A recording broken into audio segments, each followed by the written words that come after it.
Waziri Mkuu wa Jamhuri ya Muungano wa Tanzania Dr. Mwigulu Nchemba ameagiza kufanyika kwa uchunguzi wa kina kuhusu ununuzi wa mabati yasiyokidhi viwango yaliyokusudiwa kutumika katika mradi wa ujenzi wa shule ya sekondari ya wavulana Katavi Boys, hatua inayosababisha serikali kutoa fedha mara mbili kwa ajili ya ununuzi wa mabati. Waziri Mkuu ametoa agizo hilo Machi 16, 2026 alipokuwa akizungumza na wananchi katika mkutano wa hadhara uliofanyika katika viwanja vya Maridadi Mpanda mjini mkoani Katavi, ikiwa ni sehemu ya ziara yake ya kikazi mkoani humo. Katika mkutano huo, Waziri Mkuu amehoji mchakato wa ununuzi wa mabati takriban 4,000 yenye thamani ya karibu shilingi milioni 198 ambayo ilibainika kuwa hayakidhi viwango vinavyotakiwa kwa ajili ya ujenzi wa shule hiyo. Nimeambiwa kwenye ujenzi wa shule ya wavulana ya Katavi yalinunuliwa mabati yasiyofaa. Nani aliyeagiza haya mabati? Takriban milioni 198, karibu milioni 200 mmenunua mabati yasiyofaa. Nani alienda kununua? Serikali imetoa fedha nyingine ya kwenda kununua mabati yanayofaa, ili hali ilishatoa fedha. Nani alienda kununua? Mkurugenzi uko wapi?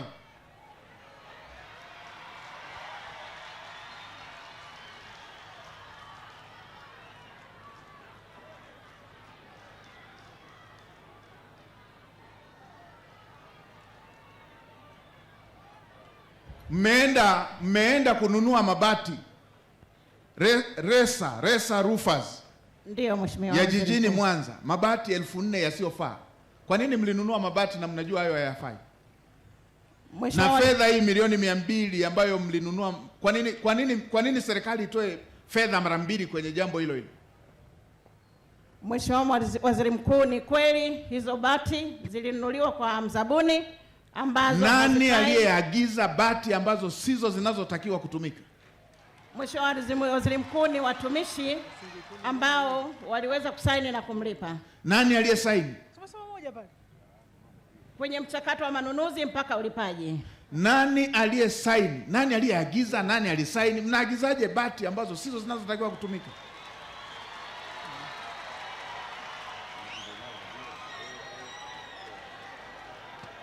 Waziri Mkuu, ni watumishi. Nani? Nataka kuwajua hao watumishi waliofanya hii, wamesababisha serikali itoe fedha mara mbili. Afisa manunuzi pamoja na walimu pamoja na kaimu mkurugenzi. Hiyo fedha milioni 200 isharudi? Bado Mheshimiwa Waziri Mkuu. Baada ya kupata maelezo kutoka kwa mkurugenzi mtendaji wa halmashauri ya manispaa ya Mpanda, Sofia Kumburi, Waziri Mkuu alieleza kutoridhishwa na namna swala hilo linavyoshughulikiwa na kuagiza wahusika wote kuwajibishwa. RPC agiza huyu mkandarasi ambaye ameleta bati sizo, na hawa watumishi wote ambao walishiriki, kamata wote mpaka hii fedha irudi na wachukuliwe hatua za kisheria.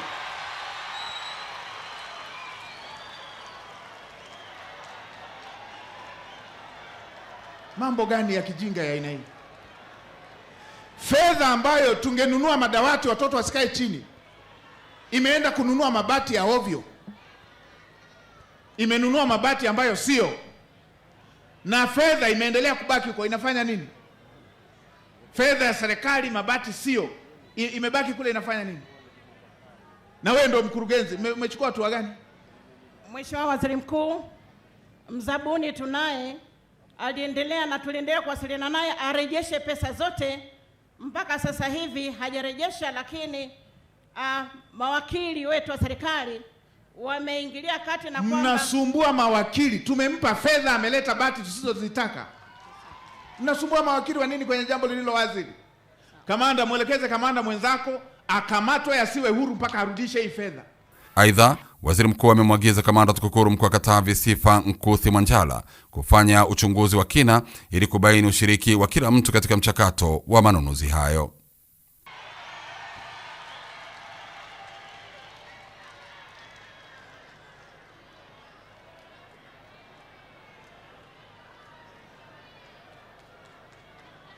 Kamanda wa TAKUKURU, chunguza wote hawa, chunguza wote, kila mmoja tuone ushiriki wake. Mnatumia wakandarasi marafiki zenu kutanguliza fedha ya serikali ili mgawane.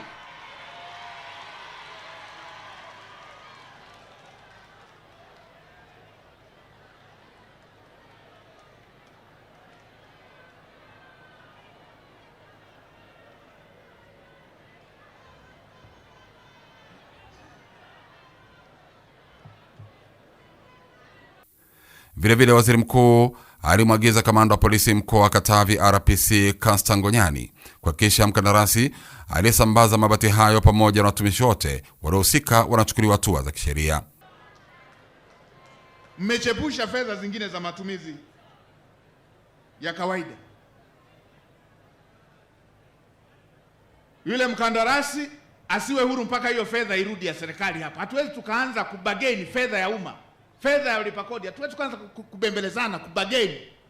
Hatuwezi kubembelezana fedha ya umma. Hivi ninyi mnajua Watanzania wanaolipa kodi wana maisha gani?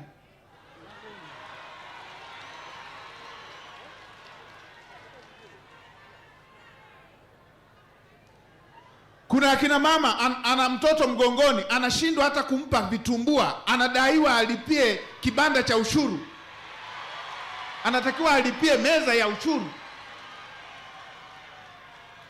Ninyi mtu anachukua fedha mnamwangalia tu, ama mmegawana? Hapana, Mheshimiwa Waziri.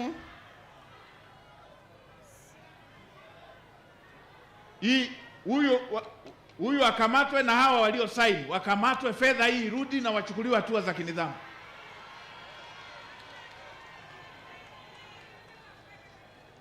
Asante Mheshimiwa Waziri Mkuu.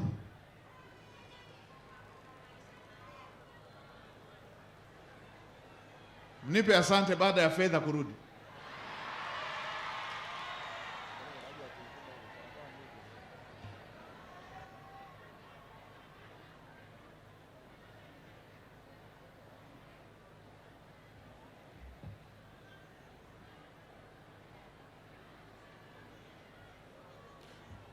Mheshimiwa Waziri wa TAMISEMI, fuatilia hao watumishi wote hao. Likishaisha hilo la jinai wafunguliwe na mafaili ya kinidhamu. Hawezi watu waliosoma kwa kodi za Watanzania wamejibana, wakalipa na kodi, wanataka wajengewe jengo, halafu wao wanaagiza. Ingekuwa ya nyumbani kwao wangeagiza kwa makosa. Careless.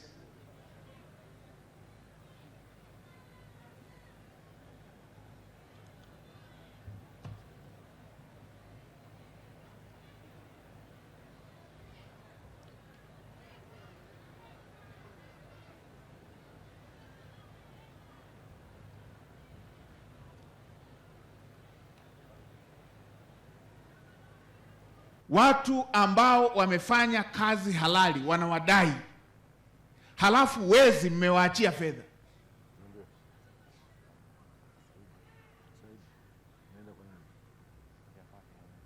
Kama sio ushirika ni nini? Kama sio mnashirikiana nao ni nini?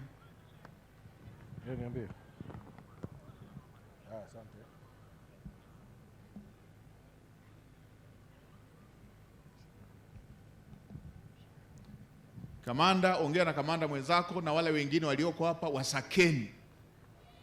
wasakeni wote wakamatwe, na msiwaachie mpaka hiyo fedha irudi. Niambiwe fedha imesharudi hiyo, alafu ndo wabaki na hayo mashtaka mengine ya kinidhamu na hayo ya kijinai. Hatuwezi tukawa tunabembelezana kwenye fedha ya umma. Mimi nimeshakuwa hazina pale, najua Watanzania wanalipa ushuru na kodi si kwa sababu wana fedha nyingi hata wameamua waigawie serikali. Wanajibana, na wengine wakichelewesha wanaingia kwenye msukosuko.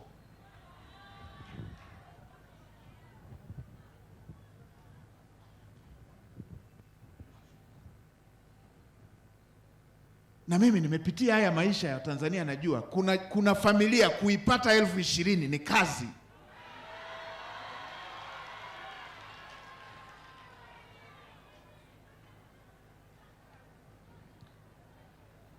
Mimi ilikuwa nikose kwenda chuo kikuu kwa ajili ya 20,000, kijiji kizima ikapatikana shilingi 600 tu. Mpaka nikatumwa nikamwone binamu yangu mkoani, ndio ipatikane fedha ya kulipia mtihani wa kujiunga na chuo kikuu 20,000. Lakini Watanzania hawa wanajibana, wanataka shule yao ijengwe, wametoa kodi. Halafu tunaelezewa tu kwamba tuliagiza haya mabati haya mabati yakaonekana sio yale yaliyoelekezwa, kwa tukaomba hela nyingine serikalini. Stupid. Mkandarasi aliyesambaza mabati hayo ni kampuni ya Rusa Roofers Limited ya jijini Mwanza inayomilikiwa na Bwana Samuel Richard. Katika hatua nyingine, waziri mkuu alielekeza kuchukuliwa kwa hatua kali dhidi ya viongozi wanaotumiwa kuhusika na ubadhirifu wa mbolea katika chama cha ushirika wa mazao AMCOS cha Ilangu kilichopo wilaya Tanganyika mkoani Katavi. Taarifa inaonyesha kuwa mbolea aina ya NPK 10-18-24 zenye thamani ya dola za Marekani 33,000 sawa na takriban shilingi milioni 91 ilihusishwa katika ubadhirifu huo, huku baadhi ya watuhumiwa wakidaiwa kurejesha fedha, lakini bado wakiendelea kushika nafasi za uongozi wakati kesi ikiendelea mahakamani.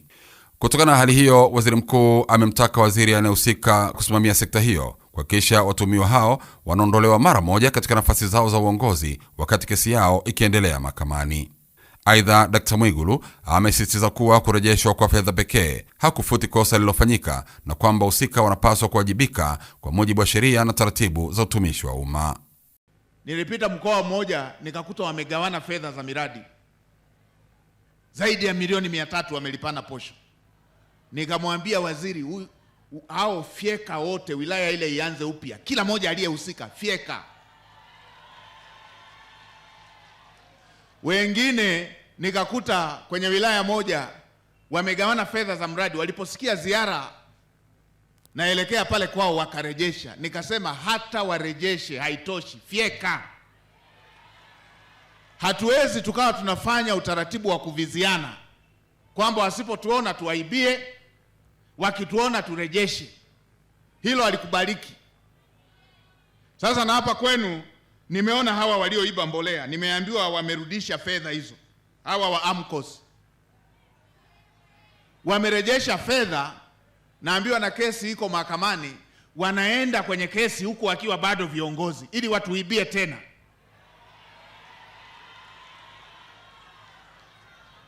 Mrajis yuko wapi? Mrajis yuko wapi?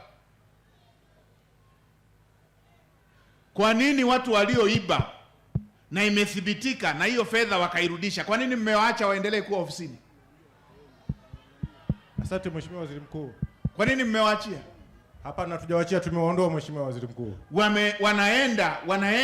Wanaenda kufuatilia masuala ya kesi wakiwa na, hapa sijaja kutembea na taarifa zote hizi. Kwa nini mmewaacha waendelee kuwa? Mheshimiwa Waziri, simamia na ukiendelea kuleta habari hiyo tutajua dili hilo mliloiba wote mmeshiriki hapo.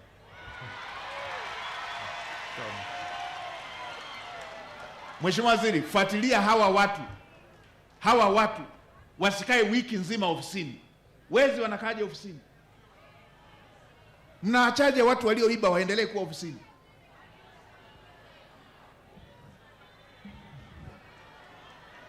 Mnasema hatua iliyochukuliwa fedha zimerudishwa. Wameiba ndio, fedha zimerudishwa. Tusingewaona wangerudishaje? Sitaki kuongelea zaidi kwa sababu liko mahakamani, lakini hawa hawastahili kuwa ofisini. Mheshimiwa Waziri, waondoeni haraka. Ni katika mkutano wa hadhara uliofanyika katika viwanja vya Maridadi Mpanda mjini mkoani Katavi, ikiwa ni sehemu ya ziara yake ya kikazi mkoani humo. Mimi ni Semio Sonyo, asante kwa kufuatilia.